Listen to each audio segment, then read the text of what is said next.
물론 우리가 교회라는 것은 예배당인 것은 굉장히 중요합니다. 굉장히 중요하죠.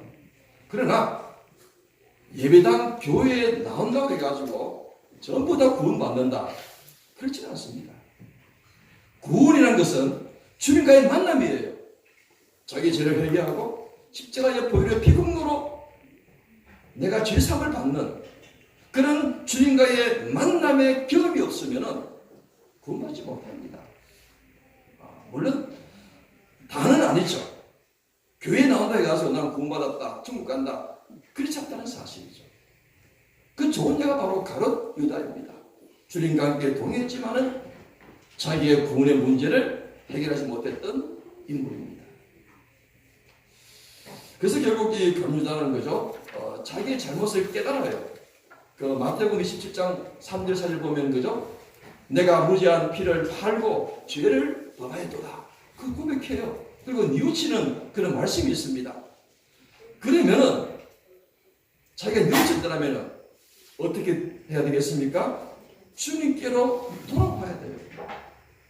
그런 주님께서는 그 흰눈같이 깨끗하게 양들같이 씻겨주시죠.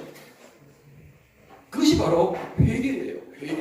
회개라는 것은 자기의 잘못을 뉘우치고 그 다음에 다시금 주님께로 돌아오는 것까지가 회개입니다. 그런데 가룟 유다는 이 돌아오는 것을 하지 못했어요. 끝까지 자기의 의를 주장하고 자기의 잘못만 생각하다가 어떻게 해요? 목매달아 찾아가겠죠. 참 슬픈 비극적인 실패한 제자의 모습을 볼 수 있습니다. 그런데 이 가룟 유다와 대비할 수 있는 또 다른 인물이 바로 오늘 제가 말씀드리고자 원했던 베드로예요. 이 베드로와 가룟 유다는 동일한 예수님의 12제자에 포함됐던 인물이죠. 그리고 초기에는 비슷한 조건으로 비슷한 출발을 하였습니다. 그런데 이 가룟 유다와 베드로의 결말은 하늘과 땅의 차이예요. 아까 제가 초대에 말씀드린 것처럼 가룟 유다는 그 하나님의 은혜를 거부하고 멸망의 길로 갔다면 이 베드로는 하나님의 은혜를 받아들이고 승리의 길로 갔다, 그렇게 말씀드릴 수가 있습니다. 이 베드로도 초기 출발은 참 좋았고 아름다웠어요. 예수님께서 베드로를 딱 보시자 너는 앞으로 개바가 될 것이다. 물론 처음 예수님 만났을 때 베드로의 모습은 전혀 그런 모습이 아니었죠. 개바가 무엇이에요? 반석이 될 것이다, 베드로란 말이죠. 자, 그리고 예수님께서 누가복음 5장에 보시면 이제 베드로를 본격적으로 부르시는 장면이 나타나는데요. 그 사건은 여러분 잘 아실 것입니다. 베드로와 및 그 어부들이 밤새도록 고기를 잡으려 했는데 고기를 잡지 못했죠. 그래서 날이 새어서 아침이 밝아서 어부들이 어망을 정리하고 있는데 주님께서 이제 그 자리에 오셔서 베드로에게 나가서 깊은 데 가서 그물을 던져라, 그렇게 말씀하시죠. 여러분, 우리가 이것을 쉽게 뭐 그럴 수 있겠다 생각되지만은 그 상황을 한번 생각해 보시면은 이 주님의 그 말씀, 명령에 순응하기가 쉽지 않는 그런 환경이에요. 첫 번째는 이 바다일이라는 것은 참 고달픕니다. 여러분, 그 파도 치는 바닷가에서 고기 잡는다는 것은 쉽지 않은 일이에요. 저는 이 말씀 읽으면서 한 번씩 우리가 바다에 가서 고기를 한번 잡아야지 이 베드로의 이 힘든, 이 업의 힘든 상황을 이해할 텐데 우리는 그건 모르고 책만 글만 읽으니까 쉽게 생각하는데, 그죠? 굉장히 힘들어요. 파도 치는데 그 조그마한 배에서 밤새도록 그물을 던졌다 또 접었다, 이 보통 일이 아니에요. 근데 밤새도록 했는데 못 잡았어요. 우리가 얼마나 피곤하겠습니까? 이 베드로와 및 어부들이 얼마나 피곤하겠어요. 그리고 이 주님은 그죠, 목수 출신이죠. 목수가죠. 집을 짓는 데에 주님의 그 젊을 때의 삶을 우리가 생각한다면은 지금 이 베드로와 어부들은 바다에 정통한 인물입니다. 자, 그런데 목수가 그 어부한테 그렇게 명령하면은 어부들이 좀 보통 같으면 우습게 생각하겠죠. 내가 더 잘 아는데 나는 이 갈릴리 바다에서 산비가 굵었는데 고기 흐름, 고기의 때, 그리고 어느 시기에 잡히는지 내가 잘 아는데 무시할 수 있습니다. 그리고 보통 이 고기를 잡을 때는 거죠. 이 배에서 한 사람만 나가서 베드로 혼자 나가서 잡는 게 아니죠. 팀을 우리가 이루어서 나가지 않습니까? 그래서 뭐 그물 던지는 사람, 뭐 젓는 사람 다 이게 팀 있지 않습니까? 그 누가복음 5장 1절 보면 그죠. 이제 돌아와서 지금 그 어부들이 그물을 지금 정리하고 있어요. 피곤한데 그물을 정리하고 있으니까 힘들겠죠. 그런데 그런 환경 속에서 주님께서 베드로에게 명령하시는 것이죠. 난 깊은 데 가서 그물을 잡아보라. 그런데 보통 깊은 데는 고기가 없다는 것이 상식적인 이야기예요. 베드로는 그 말을 듣고 주님의 말을 듣고 어떻게 합니까? 그 주님의 말씀에 따라서 다시 나가면은 그 어부들을 설득해야 되겠죠. 설득을 해가지고 그 피곤한 어부를 다시금 배에 태워서 나가서 깊은데 그물을 던지게 됩니다. 아름다운 모습이죠. 그 결과 엄청난 고기가 인간의 상식과 상관없는 정반대의 역사가 일어나 버린 것이죠. 기적적인 사건이 일어난 것이죠. 거기서 베드로가 주님 앞에 와서 무릎 꿇지 않습니까? 주여, 나는 죄인이로소이다. 나를 떠나소서. 왜 그런 고백을 했겠습니까? 베드로의 눈에는 이 사건은 인간이 할 수 없는 사건으로 봤다는 사실이죠. 여러분, 어떻게 물속에 있는 고기들을 어떻게 사람 눈으로 보겠습니까? 그러니까 그것을 봤다는 것은 이 예수님은 그냥 인간이 아니라 참 인간의 능력을 넘은 하나님이시라는 것을 순간적으로 깨달았다는 것이죠. 자, 이런 베드로의 출발은 참 아름다운 모습이죠. 그 이후로부터 앉아 정식으로 예수님의 제자가 되어서 예수님을 따라가는 삶을 삽니다. 또 이 베드로의 아름다운 모습 가운데 하나가 여러분 잘 아시는 마태복음 16장에 가이사라 빌립보에서 예수님께서 물으시죠. 너희는 나를 누구라 하느냐? 이 질문에 베드로가 정답 A 플러스 정답을 말씀하시죠. 주는 그리스도시요 살아계신 하나님의 아들입니다. 정확한 답을 하십니다. 이처럼 베드로의 삶이 참 좋았어요. 자, 그런데 이 베드로 역시 가룟 유다처럼 그 고난의 문제, 시험의 문제에 빠지게 됩니다. 삶의 어려운 문제에 빠지게 돼요. 신앙의 문제에 부딪히게 됩니다. 그런데 이 부분을 베드로가 정말 지혜롭게 믿음으로 넘기지 못했다는 사실이죠. 베드로도 역시 넘어지고 맙니다. 누가복음 22장에 보면 그죠? 예수께서 이걸 미리 아시고 베드로에게 경고를 하죠. 베드로야, 사단이 밀 까부르듯이 너를 청구한다. 너를 지금 넘어뜨리려고 지금 사단이 정말로 막 너를 막 공격한다. 그런 말씀이죠. 너는 깨어라, 기도하라. 그 사단의 그 공격에 이길 수 있도록 기도하라. 그렇게 예수님께서 말씀하세요. 그런데 그 말씀을 베드로가 우습게 여긴 것이죠. 그리고 그것을 인간적인 모습으로 답합니다. 주님, 저는 절대로 부정하지 않습니다. 심지어 다른 제자들은 부인할지라도 나는 부인하지 않습니다. 누가복음에서는 주님이 오게 가시면 저도 오게 가고 가며 가시면 저도 가며 가시겠습니다. 인간적인 생각이죠. 인간적인 힘이죠. 아직까지 베드로는 주의 길을 따라갔지만은 그의 마음속에는 전적으로 하나님을 의지하는 그런 삶이 아니라 뭔가 내 힘으로, 내 능력으로 주의 길을 따라가겠다는 그런 부분들이 많이 있었어요. 깔려 있었어요. 여러분, 이 모습을 우리가 욕할 필요는 없습니다. 왜 그렇습니까? 우리도 그렇다. 우리도 비록 예수를 믿고 구원받았지만은 순간순간 내 힘, 내 능력으로 주의 일을 감당하고자 하는 그런 마음이 생기지 않습니까? 사도 바울의 고백처럼 내게 능력 주시는 자 안에서 내가 모든 것을 할 수 있다는 그런 삶의 고백이 아니라 내 능력으로, 내 힘으로 주의 일을 감당하겠다. 여러분, 이런 생각은 100% 실패합니다. 절대로 이런 생각으로 지금까지 승리한 인물은, 믿음의 인물은 한 분도 없습니다. 결국 베드로는 어떻게 해요? 넘어지죠. 넘어지기 어떤 모습이 어떻게 넘어집니까? 예수님을 3번 부인하죠.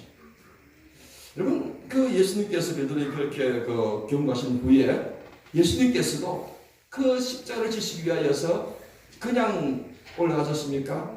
그 사이에 겟세마네 동산이라는 곳에 가셔서 땀방울에 핏방울 되도록 기도하지 않습니까? 하나님의 아들이신 주님께서도 주의 일을 감당하기 위하여서 핏방울이 되도록 기도하셨다는 것이죠. 여러분, 그 기도의 장소가 겟세마네라는 동산이죠. 그 감난산 그 안에 있는 그 동산인데요. 예루살렘 성 바로 앞에 있는 그런 동산입니다.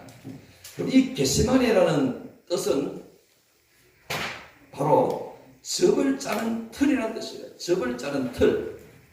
왜냐하면 그죠, 이 감난산은 그죠, 쉽게 말하면 올리브 산인데 그 올리브 나무 많아요. 그래서 그 올리브를 짜서 그죠, 기름을 만들어 하면 그 짜지 않습니까? 그 짜는 장소가 바로 겟세마네라는 동산이에요. 거기서 예수님께서 마치 기름을 짜듯이 자기 온 육체를 짜서 땀방울에 핏방울 되도록 짤 정도로 기도하셨다는 것이죠. 그 결과 십자가의 승리가 바로 주님의 길 도상이 있다는 것이죠. 그런데 이 베드로는 주님께서 이렇게 처절한 기도의 삶을 통하여서 하나님의 일을 감당하시고자 했는데 어떻게 해요? 그 겟세마네 동산에서 졸고 말았죠. 자잘해 아니었습니까? 그 결과 넘어졌다는 사실이죠.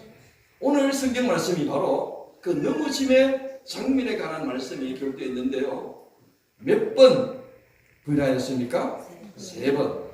70절, 72절, 74절. 여러분, 3번을 보시면은 그죠, 똑같은 부인이 아니에요. 질문을 할수록 강도가 세워지는 부인을 하고 있습니다. 그다음 70절에는 그냥 부인했죠. 모른다.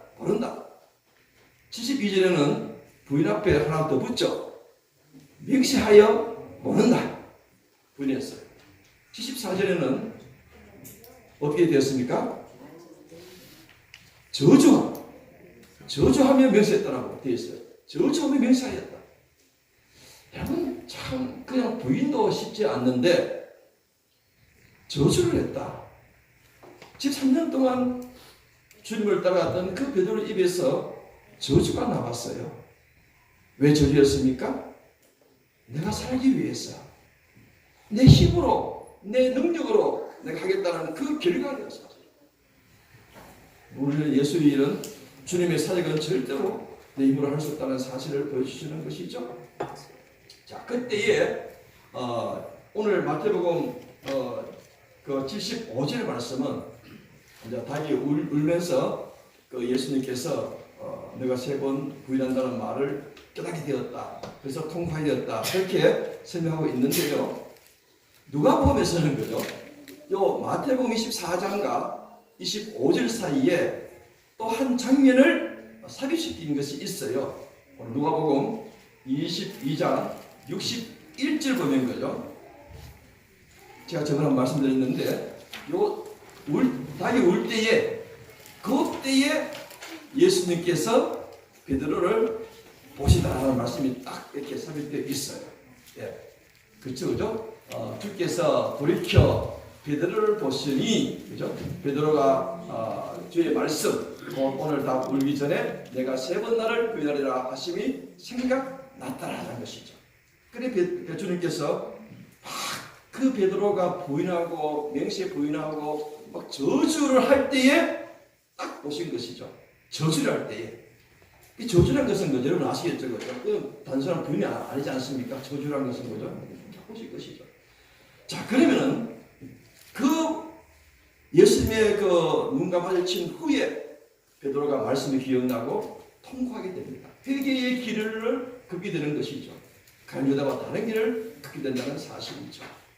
그러면은 그 주님의 보심, 주님과 눈이 마주쳤는데 그 주님의 그 눈빛은 어떤 눈빛이었을까? 분노의 눈빛이었을까요? 아니면 이놈 네가 감히 나를 저주를 해 용서할 수 없어 이런 눈빛이었을까요? 아닐 거예요. 예수님께서는 그 베드로의 그 저주의 말을 들으시고 베드로를 보실 때에 체결한 마음, 가엾은 마음, 연약한 마음을 아마 느끼실 거예요. 인간의 어떤 그런 나약한 모습을 아마 느끼실 거예요. 그 특이한 용기 속에 또한 예수님의 용서의 어떤 모습도 담겨 있을 거예요. 그것을 본 것이 그 순간, 그 찰나에 그래서 베드로가 말씀을 깨닫고 처절하게 회개를 합니다. 통곡한다는 말은 바로 회개 모습이 있다는 것이죠. 성경에는 없지만은 야사에 보면 그죠. 베드로가 그날 예수님과 눈이 마주치고 통곡으로 눈물로 흘린 후에 이 십자가에 달린 내내 울면서 멀리서 주님을 바라봤다는 그런 이야기가 있고요. 또 하나의 이야기는 베드로가 이 사건을 잊지 못해서 새벽에 다 울 때마다 베드로가 울었다는 그런 이야기가 있습니다. 그리고 이 베드로는 이 사건이 자기 일생에 엄청난 충격적인 사건이 되겠죠. 그래서 훗날 베드로 전도서를 기록하면서 자기의 이 실수를 그 편지에 담습니다. 그래서 베드로후서 3장 7절 이하에 보면 그죠? 정신을 차리고 근신하라, 기도하라. 이것은 전부 다 이 사건에 대한 경험치예요. 그래서 베드로후서 또 4장 8절, 7절, 8절입니까? 너희 대적 마귀가 우는 사자처럼 삭길자를 찾으러 두루다니니 깨어있어라, 근신하라. 이 자기의 실패의 경험의 모습을 통하여서 강조하는 것이죠. 아무튼 이 베드로는 그 주님과의 그 말씀을 기억하고 통곡함으로 말미암아 주님께로 돌아오는 그런 과정을 겪습니다. 어떻게 할 수 있는가 하니까 주님께서 이제 부활하시지 않습니까? 부활하실 때에 그 빈 무덤에 가장 먼저 들어간 인물이 누굽니까? 제가 다 말씀해 드렸는데 베드로예요. 베드로가 그 여인으로부터 마리아로부터 그 얘기를 듣고 요한같이 가가지고 먼저 들어가지 않습니까? 그것이 바로 베드로의 마음이죠. 비록 그가 죄를 저질렀지만 여러분 베드로가 부인했던 이 죄는 그죠? 가룟유다가 예수님을 판 죄 못지않게 큰 죄예요. 그렇지 않습니까? 부인해버렸으니까, 저지해버렸으니까. 그렇지만은 그가 통곡하고 회개함으로 저에게 다시 돌아오는 그런 과정을 통하여 주님께서 그런 죄를 할지라도 돌아온 자를 용납하시고 그 마음을 아시기 때문에 요한복음 21장에 주님께서 그 고기 잡고 있는 갈릴리 바다에 있는 베드로를 찾아오시죠. 그때에 제자들 가운데에 베드로에게 말합니다. 주께서 오셨다. 깜짝 놀라서 베드로가 벗은 옷에 그릇을 두르고 헤엄쳐가지고 주님께 오지 않습니까? 이런 모습들이 그가 회개하고 돌아왔다는 것을 알 수 있는 것이죠. 주님은 그 마음을 이미 다 보신 것이죠. 그리고 다 용서하신 것이죠. 깨끗하게 흰눈같이. 그리고 그 자기를 저주했던 부인했던 베드로에게 귀한 사명을 맡기시죠. 내 양을 치라, 내 양을 먹이라. 여러분 은혜를 거절하는 자와 은혜를 받은 자의 하늘과 땅의 차이를 가룟유다와 베드로의 모습을 통해 우리들에게 보여준다는 사실입니다. 그 이후 이 베드로는 얼마나 위대한 주의 종이 되었습니까? 예루살렘 교회의 기둥이 되었죠. 사도행전 2장 보면 오순절 그 성령 사건 이후에 오순절 대설교를 이제 베드로가 하는데요. 3,000명이 그 얘기를 듣고 어떻게 해요? 돌아옵니다. 여러분 3,000명의 숫자가 엄청난 숫자죠. 그 베드로의 한 번의 그 설교로 성령 충만한 베드로의 그 설교로 3,000명이 돌아버려요. 그리고 미문에 앉아있는 안전병인을 이렇게 세우죠. 또 고넬로라는 그 로마 장교 최초의 이방인을 이 베드로가 복음을 통하여 전도하게 됩니다. 이런 놀라운 역사, 그리고 마침내 순교의 거룩한 은혜의 자리에 들어가게 되어가는 사실이죠. 오늘 제가 이 말씀을 꺼내드린 이유는 이 가룟 유다와 이 베드로의 삶의 모습은 우리에게 오늘도 귀한 교훈을 주고 있다는 사실입니다. 절대로 가룟 유다의 삶을 살아서는 안 됩니다. 우리가 비록 자고한다 할지라도 베드로처럼 돌아오면은 하나님께서 다시금 우리를 깨끗하게 만들어 주셔서 거룩한 주의 그릇으로 사용하신다는 사실입니다. 우리는 오늘 말씀을 통하여서 하나님 아버지 절대로 주의 일을 하시셔서 내 힘과 내 능력대로 하지 않게 하여 주시고 말씀과 기도로 거룩하여져서 하나님께서 원하시는 깨끗한 그릇이 되어서 하나님의 많은 복을 당할 뿐만 아니라 하나님 나라를 위하여서 더 크게 일할 수 있는 삶의 길을 걷게 하여 주시옵소서. 우리가 그 길을 승리의 길을 걷는 귀한 우리 믿음의 걸음 되시기를 간절히 바랍니다. 기도하시겠습니다.